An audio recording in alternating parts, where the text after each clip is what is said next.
Okay, we just heard that crazy guy tell us that you can change phase by adding energy, like heating up water so it turns to water vapor, and then or taking energy away, like taking water and putting it in the freezer so it cools and hardens back to ice.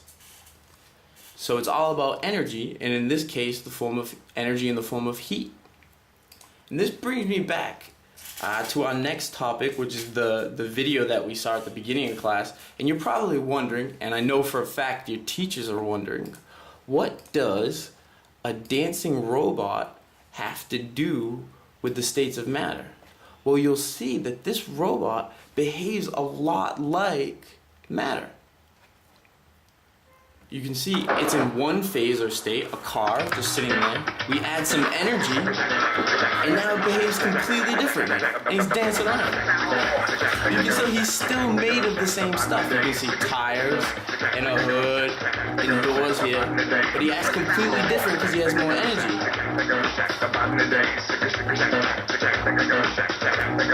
Now, if we want to take energy away, we have a car again.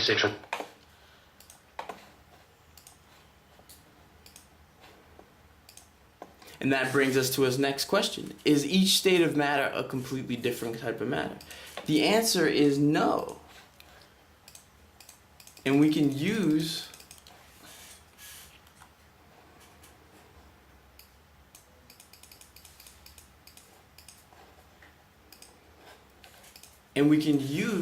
this robot analogy to answer our question. This robot is a transformer.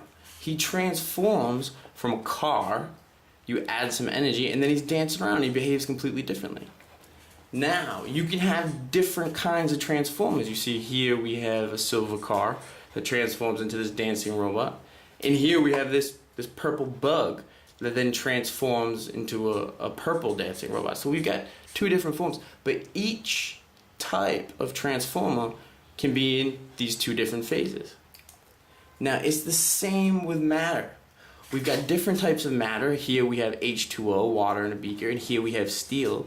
And each type of matter can be in a different phase. So the answer to our question is no, that the different types of matter, the different phases of matter aren't different types. We have the same type of matter here, H2O. It just behaves differently when we add energy. And steel, which just behaves differently when we add energy and we get liquid steel. But the amazing thing is it's all still made of the same stuff. Okay, game time. I will show you this game that will help illustrate my point a little bit better.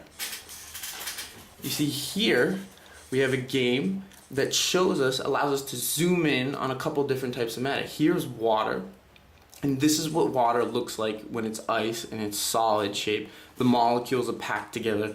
They move around, but they still make a solid shape, so they don't move around that much.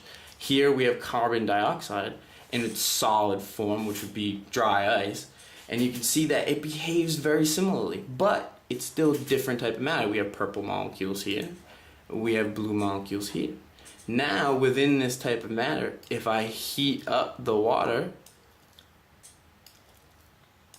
I can get a liquid. You can see the molecules move around a little bit more fastly with a little bit more energy, and they lose their shape. The ice cube loses its shape. I heat it up even more, I can get it change state again into a gas. And the molecules are moving like crazy. It's the same with the carbon dioxide. The carbon dioxide can be in different phases. I can heat it up a bunch and I get a gas. The molecules move around a bunch. So the point of this is that the molecules, the stuff that this matter is made out of, stays the same. It just changes its behavior when we add energy. And that's how we get our different phases. Okay, moving on to our next question. Actually, moving on. Okay, I know what you're thinking. Beep, beep, back up the truck. Are you telling me that the stuff in water is the exact same thing as the stuff in gas, which is this steam? And yes, that's exactly what I'm telling you. And how we can prove that is by getting it back. So we're gonna take steam and turn it back into water, and that will show you that it must be made out of the same stuff. I got this mirror here. I'm gonna blow in the mirror, and this hot air coming from my mouth onto the mirror, and my breath contains water vapor. When it hits the cold mirror, it'll change phase back to liquid water. And that shows you that they must be made out of the same stuff, because we can get it back. And here, a couple of vocabulary words that describe that process. Evaporation is when water changes phase into a gas, and that's what was in my breath. And then condensation is when that vapor, we take energy out, and that vapor goes right back to a liquid, like it did on the mirror and on the side of this glass. Okay, moving on to our next student question. That's pretty impressive what we just saw, but what other solids besides ice can be turned into a liquid? And ice is the obvious one. Well, how about something really hard, like something really tough? How about something like steel? Just like ice, steel, we can add energy to it and it will change phase. Check this out. That is molten steel.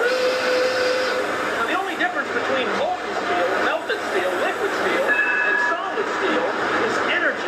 That's right. The atoms in solid steel are moving a little more slowly than the atoms in liquid steel. Kind of wild. Okay, so steel can actually be made to change phase into a liquid.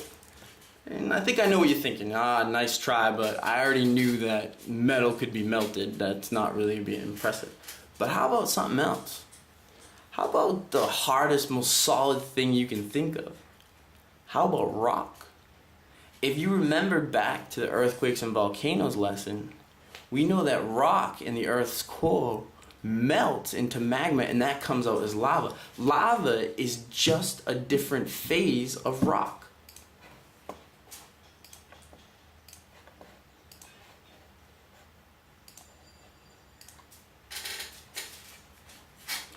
And once this video unfreezes, we'll see that.